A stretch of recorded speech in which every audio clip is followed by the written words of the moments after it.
Hello, one and all, and welcome to the final night shift of 2025. I'm your host, Chris Bucket, alongside Jake and HDZP. Brand new camera. The lighting is dialed in. You're looking money shot, ZP. How you feeling?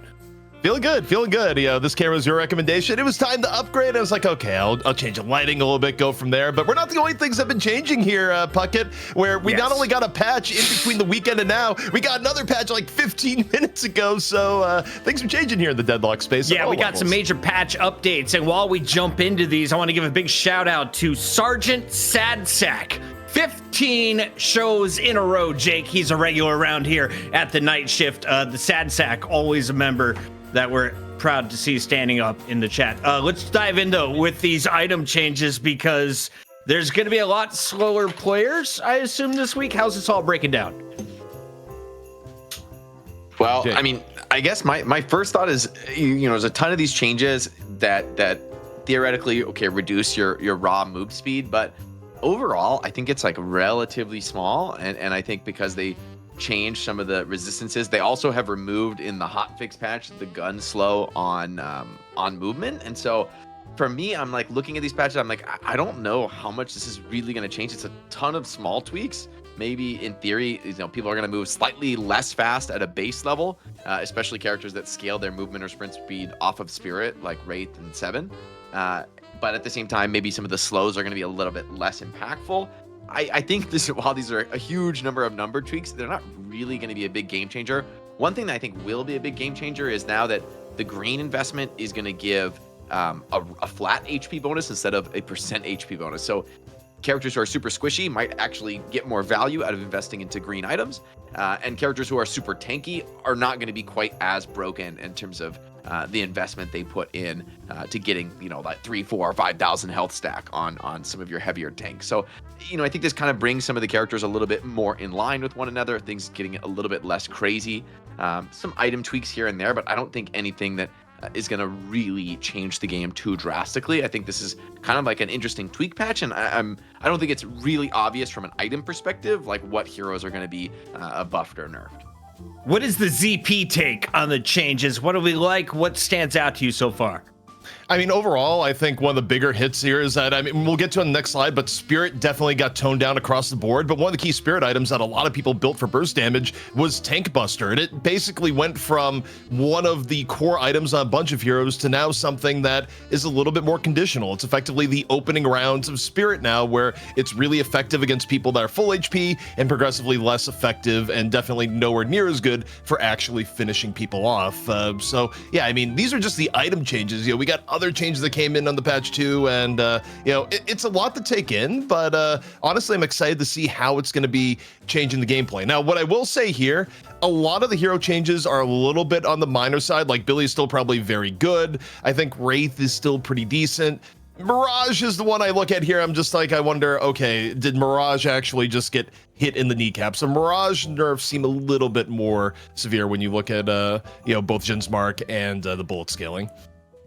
Yeah, it's a lot of small nerfs, but I think in general, these nerfs are really well targeted, you know, with like all these characters kind of being top of class. Maybe Dynamo a little bit more surprising, but I don't think these nerfs are really going to break the back of Dynamo. It's pretty marginal. I mean, the kinetic pulse spirit scaling range, like when you had a ton of spirit, this ability just went across the entire map, and I don't even know if that's particularly good. It's just like a little bit weird, so it's probably good they got rid of it.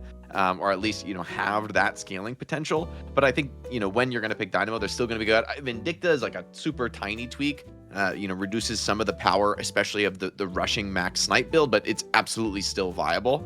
And I think that's maybe what the goal of this patch is, to try to bring down some of these, you know, cores and heavy frontliners that were getting a little bit too far ahead of the pack. But I don't think this takes them out of contention, and honestly, all these heroes, I kind of expect them to be relatively contested picks, except for Dynamo. I'm just hoping we see a little bit of Dynamo, you know? It's never a bad day when you're getting a little bit of black holes in the night shift. We've had some McGinnis in here recently. Why not some more robot friends? ZP, can we talk a little bit about how the meta is going to change, though? Because we have some pretty significant changes to the base, right? Yeah, we do. There's changes to the base that just came in the hotfix. There's also more general changes to the entire game that we just saw. And this is basically the summary. Like, it goes a little bit deeper than this, but the number one change by far in my mind is what has happened now to the shrines, where the shrines, if you kill them, you now get mega creeps, 30% more HP and damage. And basically, if you've played any sort of MOBA before, whether it be League or Dota, you know that this sort of mechanic kind of puts you on a timer to, losing the game effectively once as there. So this is a huge change. It really affects decision making on, if you go a little bit deeper to go into the base, shrines are going to be a little bit more difficult to kill. On top of that, other changes that came in here, the vitality changes were generally a nerf to people that had high HP pools, like Mo and Krill is probably in a really bad state right now, if I had to guess. And then heroes like Mina, way better. They can actually build green a little bit more effectively. Then you take a look at some of the other things here in terms of rotations around the map and smaller skirmishes. Getting a killing blow matters way more in general now, and even more so if it's a solo or duo kill. You can pool souls more effectively with the urn. It's now 35% over 25. And also, this is probably the best one when it comes to spectating. People take longer to convert their unsecured souls. When you kill a creep camp, you get souls, but if someone kills you right away, you drop all of them. Now the timer to drop the souls you collect is way bigger, so the idea of getting like a 1,500, 2,000 soul bag is a lot more viable now than it was last patch. Jake, we've got some significant changes to the patches, and the chat is seeming to react more to the one that just dropped 5 minutes ago. How is it going to impact our players competing tonight? This is, I think this hotfix is actually almost bigger than that entire patch, despite the fact that it's a small number of changes. These are really, really big changes. Taking away the initial wall jump stamina cost, as I think, really popular. Number one, just because a lot of these 2 stamina characters, made it really awkward, or trying to jump out of the secret shop with the wall jump and a double jump just felt really inconsistent or really annoying, rather. If you just had the 1 stamina, it's not quite enough. And so taking out that initial wall jump gives a little bit more consistency, a little bit more skill expression with how much we see like the top players using the wall jump. A little bit more stamina overall in the game for everybody is nice. Taking away the on bullet hit move slow as well is like, this is a big change. I mean, this was in for a couple weeks of DLNS now, and I don't know that it was super noticeable, but removing it, people should maybe be moving a little bit quicker. We'll see how that nets out though with the item sprint and movement speed changes, a little bit faster sprint in general. These changes, meaningful, interesting. But the patron, this is, I think, maybe one of the biggest changes we've had in terms of the base siege end of game moments that we've ever had. And we have not seen any games. I mean, this hotfix just dropped now, but the way I read this final note is, if you have 2 defenders in the pit at the end of the game, you cannot damage the patron. If 100% resist means what I think it means, you can defend that weakened patron as long as you can win the fight. We just got to jump in.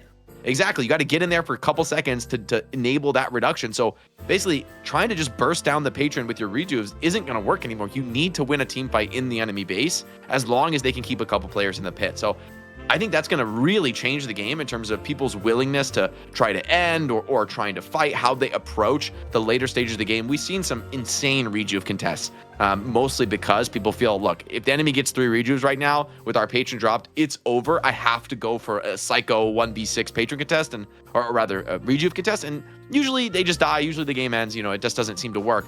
Now I think you can kind of maybe more realistically give up rejuve in the end game and still be able to win fights on your patron. So I'm very curious to see. I'm hoping this doesn't lead to like interminable, unendable games, but we just have to see how this one plays out. We're going to see some crazy stuff, I think, in people attempting and succeeding at patron defenses now. All right, ZP, as we come back on camera, go ahead and break this one down for me like a 5-year-old. If you are going to make the thumbnail, the 3 big changes.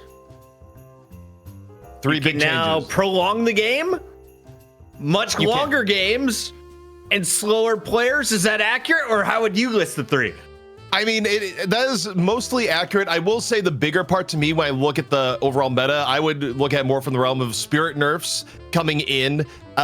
Base it was a little bit more defensible relative to was before, certainly even more so when you look at the patron. And it is a nerf, not to overall movement, but a nerf to W1 movement. Like that's what I'm seeing especially from the hotfix that's coming in here. You can still get around fast, but the people that were relying more on doing it via items and holding WM1 are getting less out of this patch than the people that actually are really good at doing wall jumping, sliding, and all the other movement techs that are within the game.